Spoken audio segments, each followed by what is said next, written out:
काय झालं?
आपण जर बघितलं तर या ठिकाणी 3 वाजून गेल्याचा आरोप जो आहे तो काँग्रेस आणि शिंदे सेनेच्या कार्यकर्त्यांकडून करण्यात आलेला आपण जर बघितलं तर या ठिकाणी भाजपचे एबी फॉर्म जे आहेत ते शेवटच्या क्षणाला दाखल करण्यासाठी या ठिकाणी शहराध्यक्ष रोहिणी तडवळकर आणि अक्कलकोटचे आमदार सचिन कल्याण शेट्टी हे या ठिकाणी दाखल झालेले होते। मात्र शेवटच्या क्षणाला त्या ठिकाणी आपण जर बघितलं तर शिंदे सेनेचे त्या ठिकाणी जिल्हा प्रमुख आणि आपण जर बघितलं तर काँग्रेसचे निवडणूक प्रमुख जे आहेत त्यांनी या ठिकाणी वाट अडवून धरली होती। अजून सुद्धा या ठिकाणी तणावपूर्ण वातावरण जे आहे ते आपल्याला पाहायला मिळते। पोलीस या ठिकाणी मध्यस्थी करून हा वातावरण निवळण्याचा प्रयत्न करतात, मात्र अद्याप सुद्धा या ठिकाणी आपल्याला जर बघितलं तर तणावपूर्ण वातावरण जे आहे ते पाहायला मिळतंय।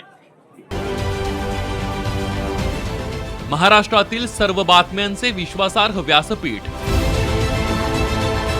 सकाळच्या सर्व सोशल मीडिया प्लॅटफॉर्मला लाईक, फॉलो आणि सबस्क्राईब करा। तसंच सर्व नोटिफिकेशनसाठी बेल आयकॉन प्रेस करायला विसरू नका।